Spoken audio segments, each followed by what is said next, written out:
Assalamualaikum warahmatullahi wabarakatuh.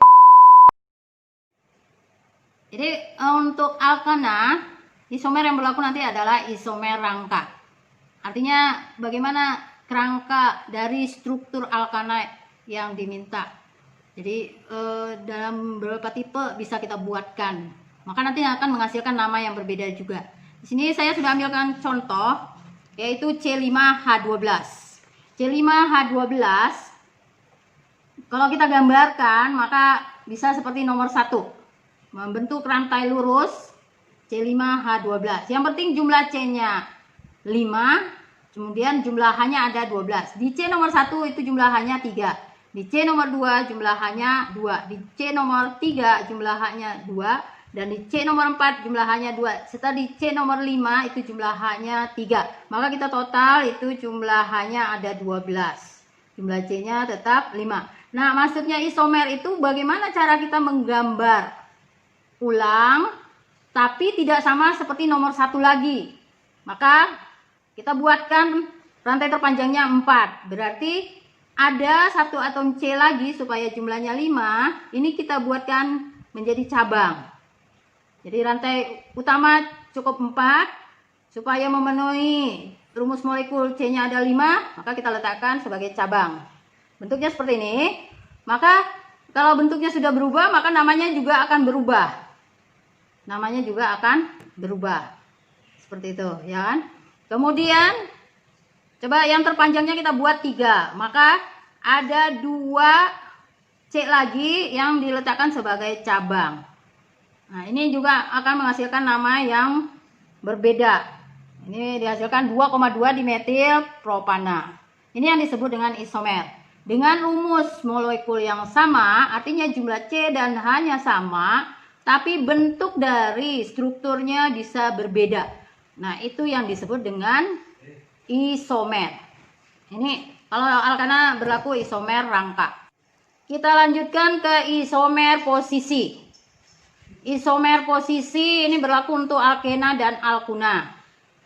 Maksudnya karena alkena dan alkuna ini kan mempunyai ciri, yaitu kalau alkena rangkap 2 dan alkuna rangkap 3. Maka ciri mereka itu posisinya bisa dipindah-pindah, ya. Bisa di nomor 1, posisi rangkap 2-nya bisa di nomor 2 dan seterusnya. Tergantung dari panjangnya rantai utama. Sama juga seperti alkuna, ya. Posisi rangkap 3 itu dapat berpindah-pindah. Artinya tidak tetap di nomor 1. Tapi bisa di nomor 2 dan seterusnya. Ini saya ambilkan contoh C4H8. Jadi berapa kali cara kita membuat struktur dari C4H8 itu? Yang pertama kita buat rantai lurus. Ya. Yang penting jumlah C-nya ada 4. Ya.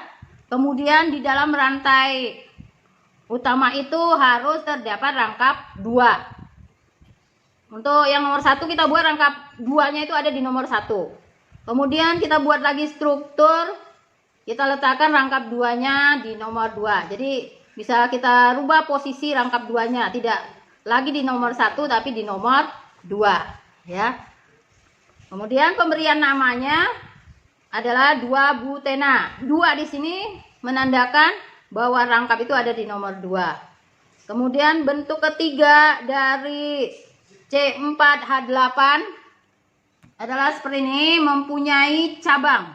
Ya, ada cabang ya di nomor 2. Maka namanya menyebutkan dulu nomor cabang, nama cabang, kemudian di nomor berapa rangkap 2-nya menempel, kemudian baru nama alkenanya. Jadi namanya 2-metil 1-propena. Nih, jadi terdapat 3 isomer dari C4H8.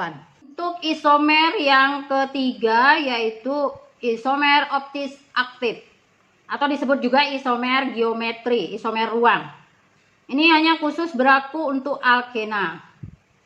Untuk alkena, kemudian mengikat 2 gugus yang berbeda. Jadi nanti dia mengikat 2 gugus yang berbeda, substituen. Substituen yang dia ikat ini bisa dari golongan halogen, yaitu F, Cl, Br, I. Kemudian bisa juga dari metil yang menjadi substituen. Kemudian ciri dari optis aktif ini penamaannya harus ditandai dengan kata cis dan kata trans. Kapan diberi nama cis? Apabila terletak dalam ruang yang sama atau bersisian. Jadi dalam bersebelahan atau dalam satu sisi terletak substituen yang sama, maka kita nanti pada nama dikasih awalan cis. Kapan dikasih awalan trans? Apabila substituen itu terletak dalam ruang yang berseberangan. Ya, berseberangan. Ini ada contoh sudah saya buatkan.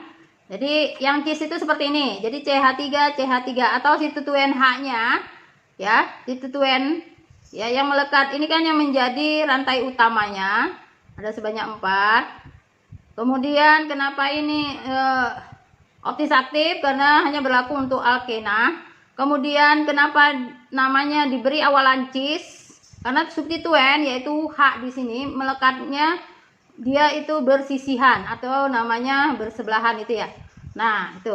Kemudian kalau kapan diberi awalan trans? Apabila substituen yang melekat itu letaknya berseberangan. Seperti ini. Ini yang melekat adalah BR ya. Yang melekat BR ini dia berseberangan. Karena letaknya berseberangan maka kita beri awalan trans. Kemudian disebutkan di nomor berapa substituen itu melekat. BR itu melekat pada nomor 1 dan nomor 2. Jadi ngitungnya ini 1. Ini nomor 1 C-nya, ini nomor 2. Ini C nomor 1, nomor C nomor 2. Jadi rantai utamanya hanya 2C atau etena.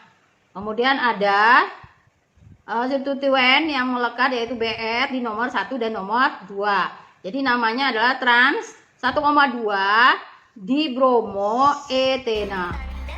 Demikian bagaimana isomer yang berlaku pada hidrokarbon.